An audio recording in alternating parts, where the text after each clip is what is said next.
മുഹമ്മദ് നബി സല്ലല്ലാഹു അലൈഹി വസല്ലമയെയാണ് എല്ലാ വിഷയത്തിലും മാതൃകയാക്കേണ്ടത്. ഫാത്തിമ ബീവി റളിയല്ലാഹു അൻഹയുടെ രക്ഷിതാവായ പുണ്യനബി സല്ലല്ലാഹു അലൈഹി വസല്ലമയെയാണ് ആദ്യമായിട്ട് ഒരു രക്ഷിതാവ് എന്ന നിലയിൽ നമ്മൾ പഠിക്കേണ്ടത്. നബി സല്ലല്ലാഹു അലൈഹി വസല്ലമ തങ്ങൾക്ക് വേറെയും മക്കളുണ്ട്. ഇബ്രാഹിം എന്ന ഒരു ആൺകുട്ടി ഒഴിച്ച് ബാക്കിയുള്ള എല്ലാ മക്കളും ഖദീജ ബീവി റളിയല്ലാഹു അൻഹയിൽ ഉണ്ടായതാണ്. ഖദീജ ബീവി റളിയല്ലാഹു അൻഹയുടെ പ്രാധാന്യത്തെക്കുറിച്ച് പറഞ്ഞപ്പോൾ 3 കാര്യങ്ങളെ നബി സല്ലല്ലാഹു അലൈഹി വസല്ലമ പറയണ്ടായി. അതിൽ ഒന്ന് എനിക്ക് സമ്പത്ത് വിട്ടു തന്നു എന്നതും, രണ്ടാമത്തേത് എന്നെക്കൊണ്ട് ആദ്യമായി വിശ്വസിച്ചു എന്നതും, മൂന്നാമത്തേത് ഖദീജ എനിക്ക് മക്കളെ പ്രസവിച്ചു തന്നു എന്നതുമാണ് പുണ്യനബി സല്ലല്ലാഹു അലൈഹി വസല്ലമ പറഞ്ഞത്. ലോകത്ത് വന്ന 1,24,000 അമ്പിയാക്കളിൽ 1,23,999 നബിമാരും കല്യാണം കഴിച്ചിട്ടുണ്ടെന്നാണ്. ഈസ നബി അലൈഹി ഇസ്ലാമിൻ്റെ കാര്യത്തിൽ മാത്രമാണ് അഭിപ്രായ വ്യത്യാസമുള്ളത്. ഈസാ നബി അലൈഹി ഇസ്ലാം ഖിയാമത്ത് നാളിൻ്റെ മുന്നോടിയായി ഇറങ്ങി വരും. അങ്ങനെ വിവാഹിതനാകും, കല്യാണമൊക്കെ കഴിച്ച് ജീവിച്ച് മക്കളുണ്ടാവും. അതിനുശേഷം സയ്യിദുന ഈസാ അലൈഹി ഇസ്ലാം വഫാത്താകും. മദീനയിൽ റൗള ഷരീഫിൻ്റെ അടുക്കൽ മറവ് ചെയ്യും എന്നൊക്കെയാണ് ഉസ്താദുമാർ വഅദ് പറയുമ്പോൾ നമ്മൾ കേട്ടിട്ടുള്ളത്.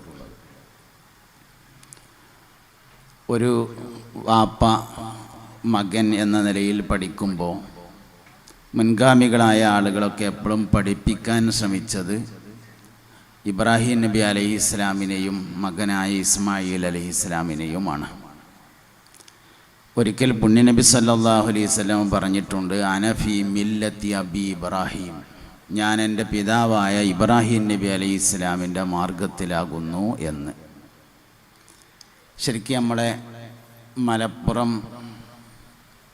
വെസ്റ്റ് ഭാഷയിലേക്ക് ഈ ഹദീസ് പരിഭാഷപ്പെടുത്തിയാൽ ഞാൻ ഫീ മില്ലത്തി മാർഗത്തിലാണ്, അബി എൻ്റെ വാപ്പയായ ഇബ്രാഹീമിൻ്റെ മാർഗത്തിലാണ് എന്നതിനെ നമ്മളെ മലപ്പുറം ഭാഷയിലേക്ക് കൊണ്ടുവന്നാൽ ഇങ്ങനെയാണ് അതിൻ്റെ അർത്ഥം. എൻ്റെ വാപ്പ ആരാന്നറിയാൻ എനിക്ക് ഇബ്രാഹിം നബിയാണ്, ആലോചിച്ച് കളിച്ചുകൊണ്ട് കേട്ടോ എന്നാണ് ശരിക്കും അതിൻ്റെ പരിഭാഷ. നമ്മളെ മലയാളത്തിലേക്ക്, നമ്മളെ നാടൻ അർത്ഥത്തിലേക്ക് കൊണ്ടുവന്നുണ്ടാവുക.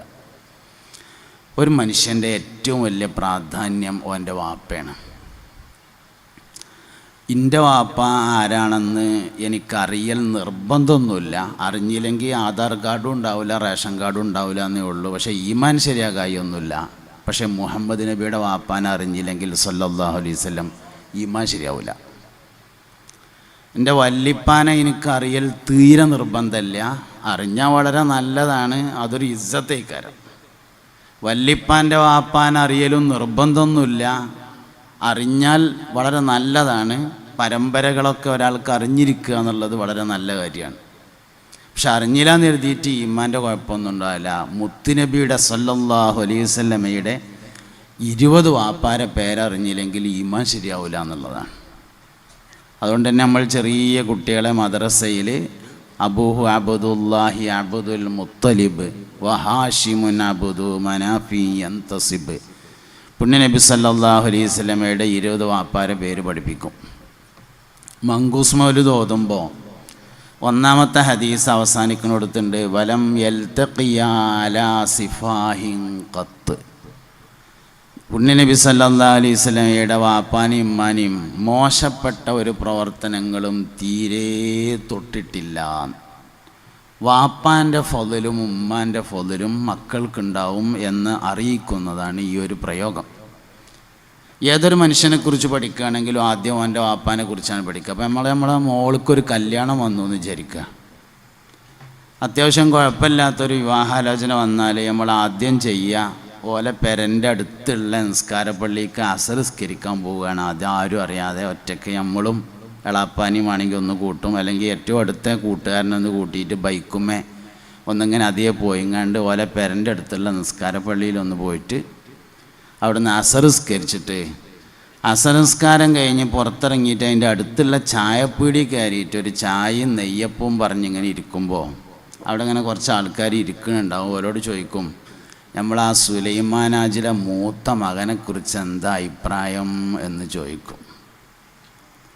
ആദ്യമായിട്ട് ഏതൊരു മനുഷ്യനും അന്വേഷിക്കുക വാപ്പാനെ കുറിച്ചായിരിക്കും. എന്താ മോൻ്റെ വാപ്പാനെ കുറിച്ചുള്ള അഭിപ്രായം. പിന്നെ അന്വേഷിക്കും ഉമ്മാനെ കുറിച്ചുള്ള അഭിപ്രായം എന്താണ്.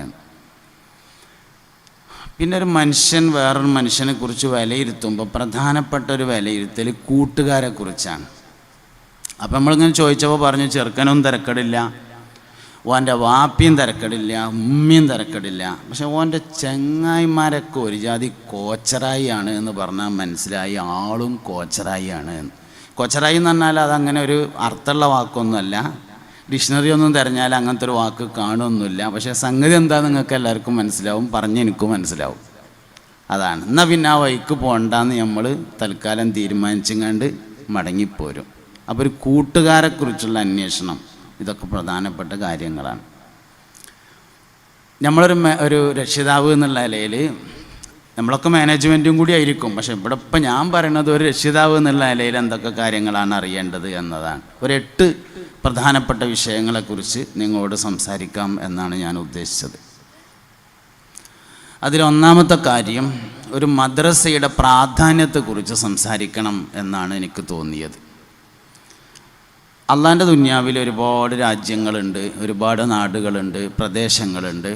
അതിൽ കേരളക്കാർക്ക് മാത്രമുള്ള 2 ഭാഗ്യമുണ്ട്. അതിലൊന്ന് മസ്ജിദ് സംസ്കാരവും മറ്റൊന്ന് മദ്രസ സംസ്കാരവുമാണ്. മസ്ജിദ് സംസ്കാരം കേരളത്തിൽ ദീന് വന്ന കാലഘട്ടം മുതൽ തന്നെ ഇവിടെ ഉണ്ട്. മദ്രസ സംസ്കാരം 920-കൾക്ക് ശേഷം ഉണ്ടായതാണ്. അതിനു മുമ്പ് ഓത്തുപള്ളി സംസ്കാരമുണ്ട്. ഇസ്മായിൽ ഉസ്താദ് അതേക്കുറിച്ച് പറയണ്ടായി. മസ്ജിദ് സംസ്കാരം എന്ന് പറഞ്ഞാൽ പള്ളിയുമായി ബന്ധപ്പെട്ട് ആളുകൾ ജീവിച്ചു പോരുന്ന ഒരു സംസ്കാരത്തെയാണ് മസ്ജിദ് സംസ്കാരം എന്ന് പറയുന്നത്. ഈ സംസ്കാരം മനസ്സിലാവണമെങ്കിൽ പഴയകാല പള്ളികൾ പരിശോധിക്കണം. അപ്പോൾ മനസ്സിലാവും. പുതിയ പള്ളികൾ വേറെ ഡിസൈനിങ്ങിലാണ് ഉള്ളത്. പഴയ പള്ളി എന്ന് പറഞ്ഞാൽ നിങ്ങളെ മനസ്സിലുള്ള പഴയ പള്ളിയൊക്കെ ഒന്ന് ആലോചിച്ച് നോക്കി. ഔത്തപ്പള്ളി ഉണ്ടാവും. ഔത്തപ്പള്ളിയിൽ മിമ്പർ ഉണ്ടാവും. പിന്നെ അതിൻ്റെ നേരെ ബാക്കിലൊരു പുറത്തപ്പള്ളി ഉണ്ടാവും, രണ്ടാമത്തൊരു പള്ളി ഉണ്ടാവും, അതിൽ മേലേക്ക് കോണി ഉണ്ടാവും. പിന്നെ മിക്കവാറും പള്ളികൾക്ക് 3 ഭാഗത്ത് താഴ്വര ഉണ്ടാവും. ചില പള്ളിക്ക് മുന്നിലും താഴ്വര ഉണ്ടാവും. മുന്നിലെ താഴ്വര ജമാഅത്തിന് തുടർന്ന് നിസ്കരിക്കാനൊന്നും പറ്റൂല. മൗലവിക്ക് ഖുത്ബ ഓതുന്നതിൻ്റെ മുമ്പായിട്ട് വന്നിരിക്കാനും ചായ കുടിക്കാനും മയ്യത്തട്ടിൽ വെക്കാനൊക്കെയാണ് മുന്നത്തെ താഴ്വര ഉപയോഗിക്കുക. 2 സൈഡിൽ ചെരുണ്ടാവും. കയറി ചെല്ലിനോടത്ത് ഒരു പൂമുഖ ഉണ്ടാവും. പൂമുഖത്ത് പഴയ തറവാട് വീടുകൾക്കൊക്കെ ഉള്ള മാതിരി ചാരിയിരിക്കണ പടിയൊക്കെ വെച്ചിട്ടുണ്ടാവും. 2 തൂണൊക്കെ ഉണ്ടാവും. ഈ കയറി ചെല്ലുന്ന സ്ഥലം വഖഫ് ചെയ്തിട്ടുണ്ടാവില്ല. ഇത് വഖഫ് ചെയ്തിട്ടില്ല എന്നറിയിക്കാൻ വേണ്ടി ഒന്നുകിൽ അത് അല്പം താത്തിയിട്ടിട്ടുണ്ടാവും, അല്ലെങ്കിൽ ഉയർത്തിയിട്ടിട്ടുണ്ടാവും. നമ്മളൊക്കെ നാടുകളിലൊക്കെ താഴ്ത്തിയാണ് ഇട്ടിരുന്നത്. വടക്കൻ കേരളത്തിലേക്ക് ചെന്നാൽ ആ സ്ഥലം ഉയർത്തിയിട്ടാണ് ഇടുക. ഇരുന്ന് കയറാൻ പറ്റുന്ന രൂപത്തിൽ കുറച്ച് ഉയർത്തിയിട്ട് ആ സ്ഥലം ഇട്ടിട്ടുണ്ടാവും. അസർ നിസ്കാരം കഴിഞ്ഞാൽ പള്ളിയിൽ കുറച്ച് കാരണന്മാരുണ്ടാവും, വയസ്സായ ആൾക്കാർ. ഓലൊന്ന് ഇറങ്ങിയിട്ട് ആ വഖഫ് ചെയ്യാത്ത സ്ഥലത്തേക്ക് മാറി തൂണുമൊക്കെ ചാരിയിട്ട് ഇങ്ങനെ ഇരിക്കും. അപ്പോൾ നാട്ടിലെന്തെങ്കിലുമൊക്കെ പ്രശ്നം ഉണ്ടെങ്കിൽ, ആരെങ്കിലും മോളെ കെട്ടിച്ചു കൊടുത്ത് പ്രശ്നം ഉണ്ടെങ്കിൽ, മരോളോടെ പ്രശ്നം ഉണ്ടെങ്കിൽ, ജ്യേഷ്ഠനും അഞ്ചനും തമ്മിൽ മുണ്ടാത്തതുണ്ടെങ്കിൽ, അങ്ങാടിയിൽ കച്ചവടക്കാർ തമ്മിൽ തെറ്റിയതുണ്ടെങ്കിലൊക്കെ അവിടെ ചെന്നിട്ട് അസറിൻ്റെ ശേഷം ഈ കാരണന്മാരോട് പറയും. അതിനാണ് ഈ പള്ളി പോയി പറയുക എന്ന് പറയണത്. 2 സമൂഹത്തിലാണ് പള്ളി പോയി പറയലുള്ളത്. ഒന്ന് ക്രിസ്ത്യൻ സമൂഹത്തിലും ഒന്ന് മുസ്ലിം സമൂഹത്തിലാണ് പള്ളി പോയി പറയണുള്ളത്. പള്ളി പോയി പറയും. അങ്ങനെ പള്ളി പോയി പറഞ്ഞാൽ അവിടുത്തെ കാരണന്മാർ ആ കാര്യങ്ങളൊക്കെ ഒന്ന് കൂടിയാലോചിച്ചിട്ട് എന്തെങ്കിലുമൊക്കെ ഒരു തീരുമാനത്തിലെത്തും.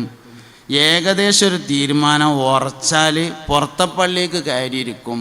ഒരാൾ തീരുമാനം പ്രഖ്യാപിക്കും, അൽ ഫാത്തിഹ എന്ന് പറഞ്ഞ ദ്വാരക്കും, അതോടുകൂടെ ആ വിഷയം അവസാനിക്കും. ഇങ്ങനെ ഉണ്ടായിരുന്ന